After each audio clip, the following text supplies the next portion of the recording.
انسان جو ہے دنیا میں اچھے کام کے لیے پیدا ہوا ہے۔ اللہ تعالیٰ نے انسان کو اشرف المخلوقات بنایا تاکہ دنیا میں وہ اچھے اچھے کام کرے۔ جب اللہ تعالیٰ نے انسان کو بنایا تو فرشتوں نے کہا کہ یہ آپ کی عبادت کے لیے تو ہم بھی کافی تھے، تو آپ نے ایک ایسی مخلوق کو جو آپس میں جھگڑا کرتی ہے تو ان کو کیوں پیدا کیا؟ اب فرشتوں نے کیا دیکھا ہوا تھا کہ شاید انہوں نے انسانوں سے پہلے بھی جو ہے جن مخلوق جو ہے وہ انسانوں سے پہلے تھی، اور فرشتوں نے ان کی زندگی کا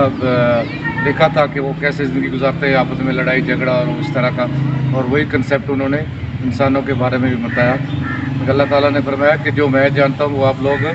نہیں جانتے، اور انسان کی عظمت کے لیے اللہ تعالیٰ نے فرشتوں سے سجدہ بھی کروایا، وہاں فرشتوں کو حکم دیا کہ وہ سجدہ کرے۔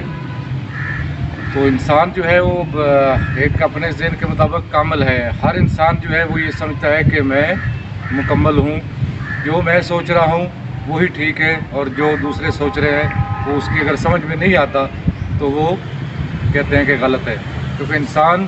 کے پاس جتنا علم ہوتا ہے، جتنا عقل ہوتا ہے، وہ اسی کے مطابق ہی سوچتا ہے۔ وہ ایک مثال ہے نا کہ کسی نے کسی سے پوچھا کہ 2 اور کیا ہوتا ہے، تو اس نے کہا کہ 4 روٹیاں۔ اب کیونکہ اس کی ڈیمانڈ جو صرف روٹی تھی، بھوک تھی، تو اس کو 2 اور 2 جو ہے وہ بھی 4 روٹیاں ہی نظر آئی۔ لیکن جس کا جتنا ظرف ہوتا ہے اور جتنا عقل ہوتا ہے وہ اس کے مطابق سوچتا ہے۔ اس کی سوچ جو کہ روٹیوں تک محدود تھی، اس نے اس کو روٹیوں میں کاؤنٹ کیا۔ تو اسی طرح ہر انسان کے دماغ کی وسعت جو ہے وہ الگ الگ ہے۔ لیکن تحقیق کے مطابق مجھے صحیح فگر تو یاد نہیں ہے، لیکن کہتے ہیں کہ انسانی دماغ جو ہے وہ صرف اس وقت تک جتنی بھی دنیا میں ترقی ہوئی، جتنی بھی سائنس نے ترقی کی، تو صرف جو ہے 2.5% جو ہے وہ دماغ کے خلیے جو ہے وہ استعمال ہوئے ہیں۔ اس میں 2.5% میں تھوڑا فرق بھی ہو سکتا ہے، 3.5 ہو سکتے ہیں یا 4 ہو سکتے ہیں، لیکن اتنا ہی دماغ استعمال ہوا۔ لیکن اللہ تعالیٰ جن کا دماغ کھول دیتا ہے، وہ کہاں تک کھول دیتا ہے، وہ دنیا کو اس لحاظ سے دیکھتے ہیں۔ اس کی مثال ایسے دی جا سکتی ہے کہ مثلا یہ کمیونیکیشن، آج میں آپ کے سامنے ویڈیو پہ سامنے نظر آ رہا ہوں، یہ آج کے زمانے کی آج کل جو ہے آج کل کے زمانے کی ایجاد ہے۔ لیکن حضور صلی اللہ علیہ وسلم کے زمانے میں جب حضرت عمر رضی اللہ تعالیٰ عنہ اسٹیج پہ بیٹھ کے خطبہ فرما رہے تھے، تو انہوں نے ایک لشکر بھیجا ہوا تھا کسی جگہ پہ، تو انہوں نے وہ اپنے صحابی بھی ان کو نظر آیا کہ ان کی جو ہے وہ پہاڑ کے پیچھے سے حملہ ہو رہا ہے، تو انہوں نے اسٹیج پہ بیٹھے بیٹھے کہا کہ صحابی کا نام لیا کہ وہ پہاڑ کے پیچھے سے دشمن آ رہا ہے اور ان کا اس طرف دیکھو۔ اور اللہ تعالیٰ نے اس صحابی کا بھی دماغ کتنا کھولا ہوا تھا کہ اس صحابی نے بھی وہ آواز سنی انہوں نے، اور انہوں نے بالکل ایسے دیکھا کہ جیسے وہ حضرت عمر رضی اللہ تعالیٰ عنہ ان کے سامنے اور ان کو بتا رہے ہیں کہ وہ پہاڑ کے پیچھے سے، اور انہوں نے اسی طرح پہاڑ کے پیچھے سے بھی دشمن کا دفاع کیا، اور جب واپس آئے تو پھر وہ بالکل بات اسی طرح حقیقت سامنے آ گئی۔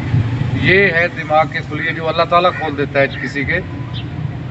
وہ 100% کھول دے، 2.5% کھول دے، 50% کھول دے، تو اس کے مطابق ہے۔ تو اللہ تعالیٰ سے دعا ہے کہ اللہ تعالیٰ جو ہے وہ دنیا کی ترقی کے ساتھ ساتھ ہمیں جو ہے وہ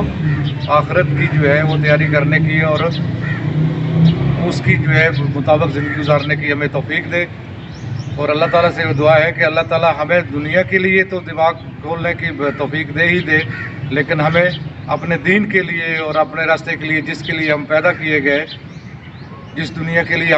اللہ تعالیٰ نے ہمیں جنت کے لیے پیدا فرمایا، لیکن پھر جو ہے ہماری آزمائش کے لیے ہمیں جنت سے نکال کے دنیا میں بھیج دیا۔ اب اصل مقام تو ہمارا جنت ہے، اسی کے مطابق ہماری جو ہے وہ زندگی کا جو ہے طرز ہے، کیونکہ جب انسان کو زمین پہ بھیجا گیا تو اس وقت اس طرح کے مکان اور یہ آسائشیں جو ہے وہ نہیں تھی، لیکن انسان نے جو ہے وہ کیونکہ مخلوق ہی جنت کی تھی، جس میں ہر چیز جو ہے نا سوچ جو ہی بندہ سوچتا ہے تو اس کے سامنے وہ پیش ہو جانی ہے، یعنی کہ اس کو اچھا کھانے کی اگر سوچے تو اچھا نہ کھانا اس کے سامنے آ جائے گا، اس کے لیے رہائش اور وہ جو جس طرح کے ان کے بستر اور کمرے اور وہ ہوں گے، تو انسان کوشش کر رہا ہے کہ اپنی زندگی کو، دنیا کی زندگی کو بھی اسی طریقے سے انہی سہولیات سے وہ جو ہے نا ان کو سجائے، لیکن اتنا نہیں ہو سکتا جتنا ہمیں جنت میں سہولیات ملے گی۔ تو اللہ تعالیٰ ہمیں توفیق دے، سب کچھ اللہ کی توفیق سے ہے، تعلیم سے، اپنے دماغ سے کچھ بھی نہیں ہو سکتا۔ مثلا ہم مسلمان ہیں، یہ بھی اللہ تعالیٰ کی توفیق سے ہم مسلمان ہیں، ایک بالکل ان پڑھ اور جاہل قسم کا بھی اگر مسلمان ہے